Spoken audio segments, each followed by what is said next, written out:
생일 파티. 그날 오후 민틴 선생님은 세라의 손을 잡고 교실로 들어왔다. 그 뒤로 하인 제임스가 마지막 인형 상자를, 하녀 엠마가 두 번째 상자를, 맨 뒤에 베키가 세 번째 상자를 들고서 따라왔다. 파티를 되도록 화려하게 치르면 좋겠다고 한 민틴 선생님의 말에 따라 세라는 여느 때와 달리 민틴 선생님과 함께 나타난 것이었다. 큰 아이들은 서로 팔꿈치를 쿡쿡 찌르며 세라를 바라보았고 어린아이들은 좋아서 몸을 꼼지락거렸다. 아이들이 웅성거리자 민틴 선생님은 제임스와 엠마에게 상자를 내려놓으라고 했다. 베키는 몹시 흥분해서 자기 처지도 잊은 채 몸을 비비꼬는 로티를 보며 웃고 있었다.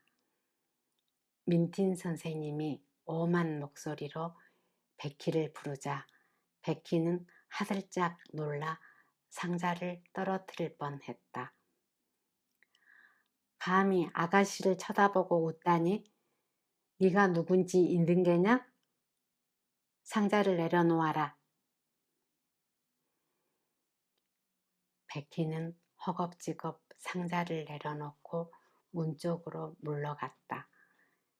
베키는 자기보다 높은 하인들이 먼저 지나가도록 공손하게 비켜서 있으면서 자기도 모르게 애절한 눈빛으로 상자를 힐끔 쳐다보았다. 겹겹이 쌓인 종이 사이로 파란 비단이 언뜻 보였다. 세라가 대담하게 말을 꺼냈다. 선생님, 베키도 같이 있으면 안 될까요?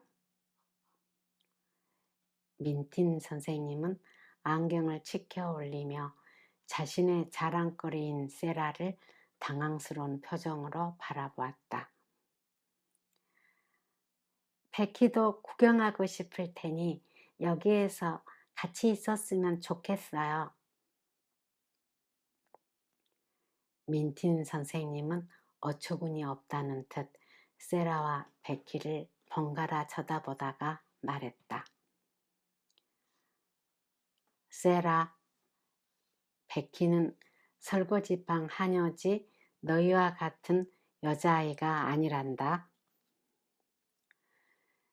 민틴 선생님은 설거지방 하녀는 석탄통을 나르며 불을 피우는 기계에 불과하다고 여겨왔다. 하지만 세라가 계속해서 조르자 마지못해 허락했다. 생일이니까 특별히 허락하마. 베키, 큰 친절을 베풀어 준 세라에게 고맙다고 인사해라. 베키는 기대하고 있다 허락이 떨어지자 세라와 친근한 눈짓을 나누고는 감사의 인사를 했다. 그러자 민틴 선생님이 차갑게 말했다. 베키, 넌 저쪽으로 가 있어. 아가씨들 옆에 너무 가까이 있지 말고. 베키는 이 방에 있을 수 있다는 사실만으로도 기뻐서 싱글거리며 구석으로 물러났다. 민틴 선생님이 헛기침을 한 다음 이야기를 시작했다. 자, 여러분도 알겠지만 우리 세라는 오늘 11살이 되었습니다. 세라는 조금 더 자라면 어마어마한 재산을 물려받을 것이고 그 재산을 가치 있게 쓸 의무를 갖게 됐기 때문에 이 생일의 의미가 더 깊습니다. 다이아몬드 강산 이야기인가 봐. 제시가 킥킥거리며 소곤거렸다. 세라는 자기가 민틴 선생님을 미워하고 있다는 사실을 똑똑히 깨달았다. 돈 이야기를 꺼낼 때마다 세라는 민틴 선생님이 싫어졌다. 그루데이가 세라더러 큰 부자가 될 거라고 했을 때 나는 세라가 우리 학교에서 교육받으면 엄청난 재산이 더 돋보이게 될 거라고 말해 주었지요. 세라의 프랑스어와 춤 실력은 우리 학교의 자랑입니다. A 범절도 뛰어나서 세라 공주로 불릴 정도니까요. 여러분도 세라의 착한 마음씨에 고마워하길 바랍니다. 그런 뜻에서 다 같이 인사합시다. 고마워 세라. 다 같이 고마워 세라 하고 인사했다. 제 생일 파티에 와줘서 고맙습니다. 세라는 부끄러웠지만 품위 있게 인사를 받았다. 정말 예쁘구나, 세라. 진짜 공주는 박수갈채를 받을 때 그렇게 하는 법이란다. 그리고 라비니아 콧방귀 소리를 내다니 샘나더라도 좀 더 숙녀답게 행동해야 하지 않겠니? 나는 이제 나갈 테니 모두들 즐겁게 놀아라. 민틴 선생님이 만족스러워하며 말했다. 민틴 선생님이 나가자마자 교실은 금세 소란스러워졌다. 세라는 기쁜 얼굴로 선물 상자를 내려다보았고 그 주위로 아이들이 우르르 몰렸다. 이건 책이야. 너희 아빠도 우리 아빠처럼 책을 보내주시는구나. 풀어보지도 마, 세라. 세라의 말에 아멘가드는 기가 막히다는 듯이 소리쳤다. 난 책을 좋아하는걸? 세라는 웃으며 큰 상자에서 마지막 인형을 꺼내 들었다. 아이들은 넋을 잃고 화려한 인형을 바라보았다. 와, 인형이 로티만큼 크다. 극장에 가는 옷차림인가 봐. 망토에 하얀 단비털이 달려있네. 어머, 오페라 안경까지 들고 있어. 파란색과 금색이 섞인 안경이야. 세라는 교실 바닥에 앉아서 트렁크를 열었다. 트렁크에는 인형의 레이스 옷, 비단 양발, 손수건, 목걸이, 반짝이는 머리 장식이 든 보석 상자, 가죽으로 만든 긴 애토와 토시, 드레스와 모자와 부채들이 가득 들어있었다. 세라를 미워하는 라비니아마저도 이것저것 집어들고는 감탄하며 구경했다. 상상해봐. 이 인형이 우리가 하는 말을 다 알아듣는다면 어떨까? 세라가 인형에게 까만 벨벳 모자를 씌워주며 말했다. 넌 맨날 상상만 하니? 라비니아가 한심하다는 듯이 말했다. 그래요. 난 그게 좋아요. 상상하는 것보다 더 좋은 일은 없어요. 무엇이든 열심히 상상하면 진짜같이 여겨져요. 모든 걸 다 가졌을 때는 상상하는 게 쉽겠지? 하지만 네가 거지가 되어도 지금처럼 상상할 수 있을까 몰라? 그렇게 할 수 있을 거예요, 분명히. 거지가 된다면 항상 상상해야겠죠? 힘들겠지만. 세라는 인형의 타조 깃털 장식을 쓰다듬으며 말했다. 바로 그때 아멜리아 선생님이 들어와서 말했다. 세라, 네 아버지의 변호사인 바로우 씨가 왔는데 민틴 선생님과 긴히 할 이야기가 있다는구나. 아이들과 함께 교장실에 차려놓은 다가를 먹으러 가도록 하렴. 두 분이 이야기하러 여기로 오실 테니. 다가라면 누구나 좋아했기 때문에 모두들 기뻐하며 교장실로 갔다. 다가에 갈 수 없는 베키는 생각 없이 교실에 그대로 남아 있었다. 베키는 세라의 마지막 인형에 정신이 팔려 있었다. 베키는 인형의 토시와 애투를 넉나간 듯 바라보다가 민틴 선생님이 들어오는 기척이 나자 깜짝 놀라서 얼른 탁자볼을 젖히고 탁자 밑으로 기어들어갔다. 민틴 선생님은 날카롭고 차가워 보이는 마른 신사와 함께 들어왔다. 바로우 씨는 금방 자리에 앉지 않고 교실 바닥에 널려있는 선물 상자와 인형을 바라보았다. 크루데이는 돈을 물쓰듯이 썼어. 이게 11살짜리 얘가 받은 생일 선물이라니 말도 안 되는 낭비 아닙니까? 죄송합니다만 바로우 씨, 크루데이는 부자입니다. 다이아몬드 강산만 해도. 민틴 선생님은 자기 학교의 최고 후원자인 크루데이를 헐뜯는 말에 기분이 상해 퉁명스럽게 말했다. 다이아몬드 강산이라니 그런 건 없어. 어쨌든 그따위 것은 아예 없었던 게 훨씬 나았을 거요. 뭐라고요? 그게 무슨 말이지요? 민틴 선생님은 벌떡 일어나 자신의 찬란한 꿈이 사라져 가는 것을 느끼며 소리쳤다. 다이아몬드 강산으로 큰 돈을 벌기는커녕 파산하는 경우가 더 많소.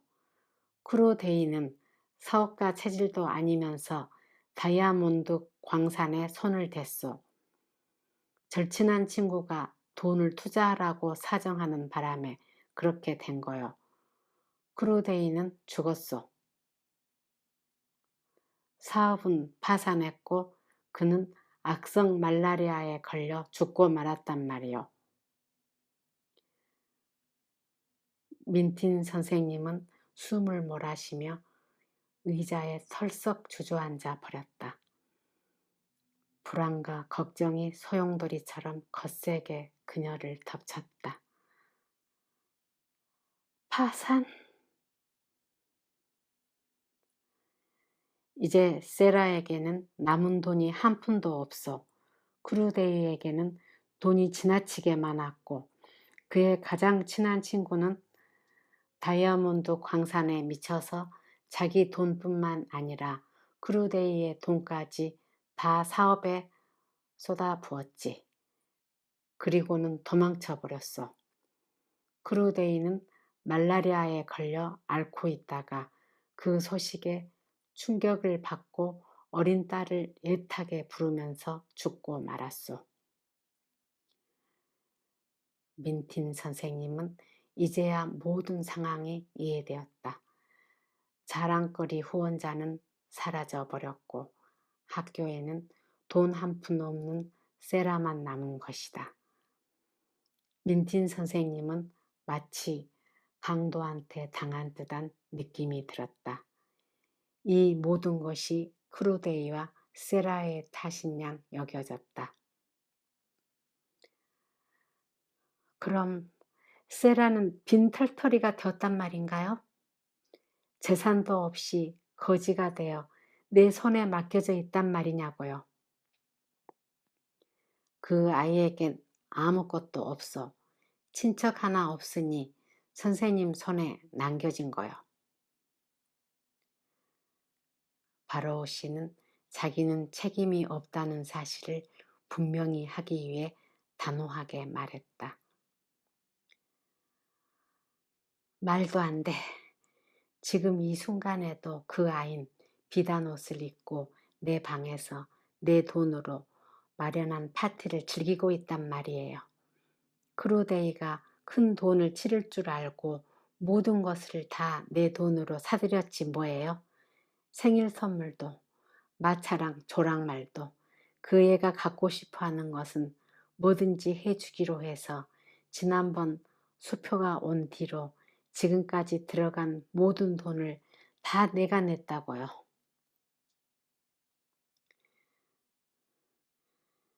이제 더 이상 그 아이를 위해 돈을 쓰지 마시오. 크루데이는 죽었고 빈 털터리가 된 그 아이는 갈 곳도 보살펴 줄 사람도 없이 선생님의 손에 남겨졌어. 책임질 사람은 선생님밖에 없단 말이요. 내게는 그럴 책임도 없고 책임지고 싶지도 않아요. 내가 그 아이를 떠맡을 거라고 생각한다면 그건 큰 착각이에요. 난 속았고 돈도 빼앗겼어요. 그 빈 털터리를 당장 거리로 쫓아버리겠어요. 민틴 선생님은 화가 나서 하얗게 질린 얼굴로 소리쳤다.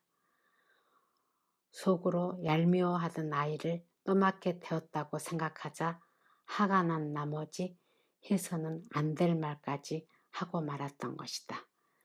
하지만 바로우 씨는 눈 하나 깜짝하지 않았다. 나라면 안 그러겠소. 이 학교에 나쁜 소문이 돌 게 아니오. 돈 한 푼 없는 갈 곳 없는 학생을 내쫓았다고 소문나서 좋을 게 뭐 있겠소. 그냥 데리고 있으면서 부려먹어요. 나중에 크면 쓸모가 많을 거요. 똑똑한 아이 같았어. 그러자 민틴 선생님이 악을 썼다.